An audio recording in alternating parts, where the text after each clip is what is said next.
mungkin akan bertanya jika tahu ada anak yang baru berusia belasan tahun sudah terjerat kasus hukum. Apa persoalannya?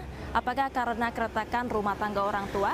Ataukah orang tua ataupun lingkungannya tak memberikan perhatian pada anak? Ataukah justru karena pendidikan agama? Beberapa survei menyebut bahwa mayoritas anak yang terjerat hukum tak disentuh dunia pendidikan dan kasih sayang orang tua. Di Lembaga Pembinaan Khusus Anak LPKA kelas 1A Palembang, setiap hari anak binaan mengikuti berbagai kegiatan. Pemenuhan akan pendidikan diberikan dengan mendirikan sekolah dari SD hingga SMA. Anak binaan dapat melanjutkan pendidikannya sampai tamat dan mendapat ijazah. Suasana belajar mengajarnya sama dengan sekolah kebanyakan. Bahkan tak sedikit anak-anak yang sudah bebas kembali melanjutkan sekolah di LPKA ini karena biayanya yang murah. Selain itu, jika melanjutkan sekolah di luar, sejumlah masyarakat masih belum dapat menerima mereka. Di dalam LPKA, anak-anak dibiasakan untuk banyak mengikuti berbagai kegiatan, dari olahraga, bercocok tanam, hingga kegiatan keagamaan.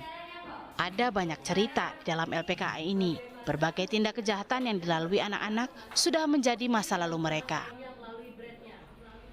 Seperti salah satu penghuni LPKA yang satu ini. Kami menyebutnya dengan panggilan F untuk menutupi identitasnya karena F masih di bawah umur.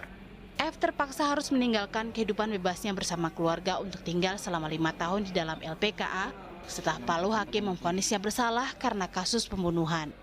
Meski ia menyangkal karena pembunuhan itu dilakukan tak sengaja, namun ia harus mempertanggungjawabkan kesalahan itu. Awalnya F sulit untuk beradaptasi, namun lambat laun ia bisa menyesuaikan diri ditambah bimbingan dari pembina LPKA.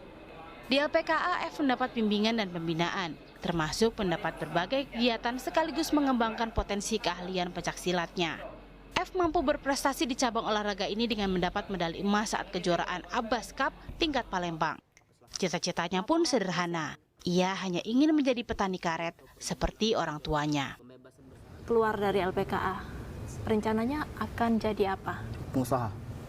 Pengusaha apa kalau boleh diceritakan? Pengusaha karet. Wow, kenapa memilihnya pengusaha karet? Karena dari luar sudah sering belajar dari orang tua, sering ikut terjun sendiri ke lapangan. Jadi tertarik. Ada pengalaman menarik tidak yang bisa kamu bagikan selama menjalani hukuman di LPKA ini? Ada pengalaman menarik semenjak saya mengikuti kegiatan di dalam lapas ini. Seperti saya mengikuti kegiatan tapak suci, saya bisa naik pesawat.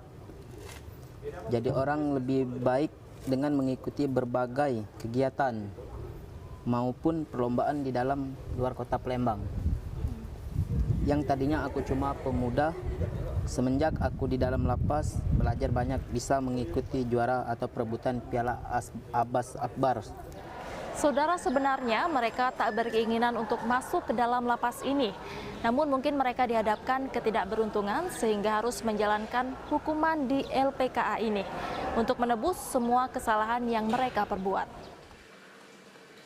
LPKA Palembang memiliki kapasitas 500 anak yang saat ini diisi 130 anak karena kasus hukum. Di antaranya kasus pencurian dan kekerasan, pelecehan seksual, hingga narkoba. Jadi waktu masuk pertama mereka tuh di asesmen. Kita asesmen mengapa mereka melakukan kesalahan tersebut. Akhirnya mereka menyesali perbuatannya. Dan kalau bisa di sini mereka mau yang sekolah mau melanjutkan sekolah karena kebenaran kita punya sekolah formal di sini. Tuh. Mereka karena pergaulan di luar, karena lingkungan, termasuk juga kurangnya perhatian dari orang tua. Dan harus diingat, Mbak, rata-rata mereka di sini nih kebanyakan anak yang menengah ke bawah. Ya kata orang Palembang tuh anak kolong. Jadi kurang perhatian daripada keluarga. Itu yang terpenting. Perubahan sistem untuk aktivitas pembinaan anak dalam lapas yang tak terbatas mengubah paradigma kehidupan di balik jeruji. Penjara tanpa teralis di LPKA Palembang merupakan salah satu LPKA terbaik di Indonesia dan dijadikan percontohan. Harapannya setelah waktu anak dihabiskan di LPKA, kelak dapat memberi harapan baru untuk berprestasi dan dapat melanjutkan kehidupan mereka dengan lebih baik. Warahmatullahi wabarakatuh. Di dalam penanganan kasus pidana khusus anak, lebih menekankan dan mengedepankan keadilan restoratif di mana keadilan restoratif merupakan penyelesaian perkara tindak pidana dengan melibatkan pelaku, korban, keluarga pelaku atau korban, dan pihak lain yang terkait untuk bersama-sama mencari penyelesaian yang adil dengan meningkatkan pemulihan kembali pada keadaan semula dan bukan merupakan sebuah pembalasan. Menurut pasal 85 Undang-Undang Nomor 11 Tahun 2012 tentang Sistem Peradilan Pidana Anak menyatakan seorang anak pelaku kejahatan dijatuhi pidana penjara oleh hakim, maka anak tersebut ditempatkan di Lembaga Pembinaan Khusus Anak atau LPKA. Lembaga Pembinaan Khusus Anak yang selanjutnya disingkat LPKA adalah lembaga atau tempat anak menjalani masa pidananya. Dan yang dimaksud dengan pembinaan adalah kegiatan untuk meningkatkan kualitas ketakwaan kepada Tuhan Yang Maha Esa, intelektual, sikap dan perilaku, pelatihan dan keterampilan profesional, serta kesehatan jasmani dan rohani anak, baik di dalam maupun di luar proses peradilan pidana. Secara umum, program pembinaan di Lembaga Pembinaan Khusus Anak terdiri dari pembinaan kepribadian dan pembinaan kemandirian. Pembinaan kepribadian bertujuan untuk mendukung serta memperbaiki kepribadian dan budi pekerti dari setiap anak didik pemasyarakatan di Lembaga Pembinaan Khusus Anak. Melalui program kepribadian diharapkan anak didik bisa menjadi pribadi yang lebih baik dalam bersikap maupun bertutur kata. Sedangkan pembinaan kemandirian lebih mengarah kepada pembinaan bakat dan juga keterampilan.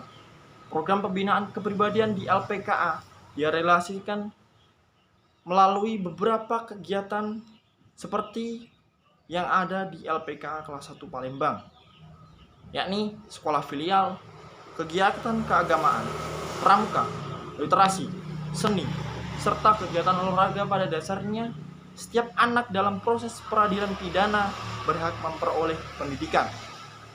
Di samping itu, kewajiban anak mengikuti pendidikan formal dan atau pelatihan yang diadakan oleh pemerintah atau badan swasta merupakan salah satu tindakan yang dapat dikenakan terhadap anak sesuai dengan yang diamanatkan oleh Undang-Undang SPPA.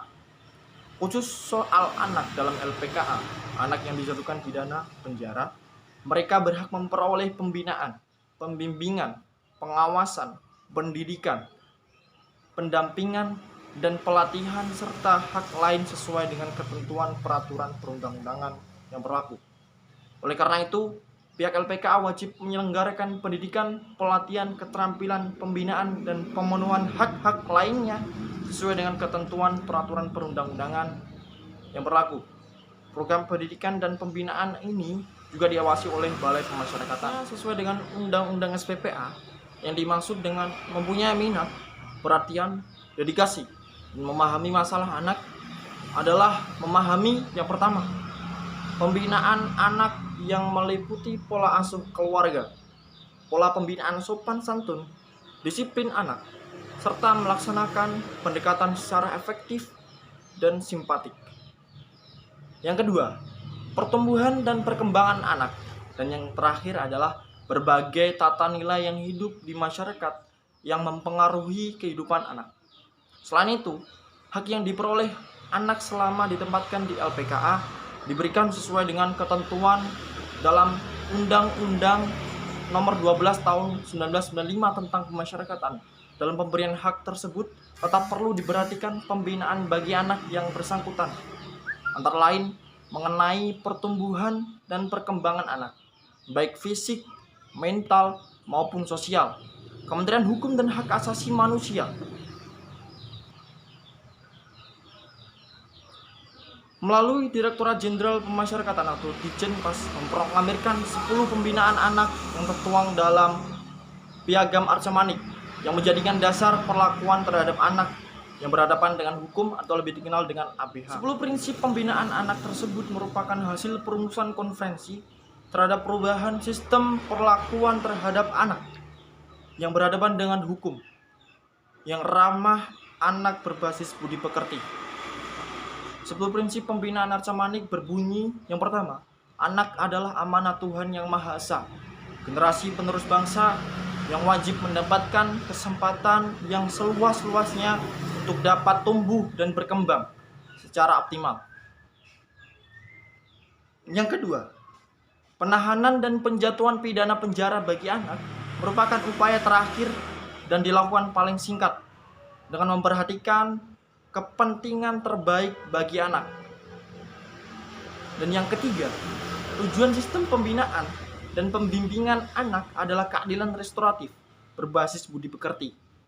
Yang keempat, pemberian pidana penjara bukan merupakan bentuk balas dendam dari negara. Yang kelima, selama menjalankan pembinaan dan pembimbingan tidak boleh diasingkan dari keluarga dan masyarakat. Yang keenam, dalam proses pembinaan dan pembimbingan, anak berhak mendapatkan perlindungan dari kekerasan dan segala bentuk diskriminasi lainnya sesuai dengan harkat dan martabat kemanusiaan. Yang ketujuh, pendidikan merupakan intisari pembinaan dan pembimbingan bagi anak dalam rangka meningkatkan kecerdasan intelektual, emosional, dan spiritual, pengembangan potensi diri, serta pelatihan keterampilan dalam upaya pengembangan minat dan bakat. Yang kedelapan, pembinaan dan pembimbingan anak wajib diarahkan untuk sesegera mungkin dikembalikan kepada keluarga dan masyarakat dalam bentuk program asimilasi dan integrasi. Yang kesembilan, negara menjamin perlindungan dan pemenuhan hak-hak melalui penyediaan sumber daya dan sarana prasarana yang ramah anak. Dan yang terakhir, yang ke-10, pembinaan dan pembimbingan terhadap anak dilaksanakan secara sinergi antara pengasuh, pembimbing kemasyarakatan, keluarga, dan juga masyarakat. Mungkin cukup sekian pembahasan mengenai pelayanan pembinaan yang diberikan selama anak menjalani masa pidananya di lembaga pembinaan khusus anak. Apabila ada kesalahan, saya mohon maaf. Cukup sekian yang dapat saya sampaikan. Akhir kata, wassalamualaikum warahmatullahi wabarakatuh.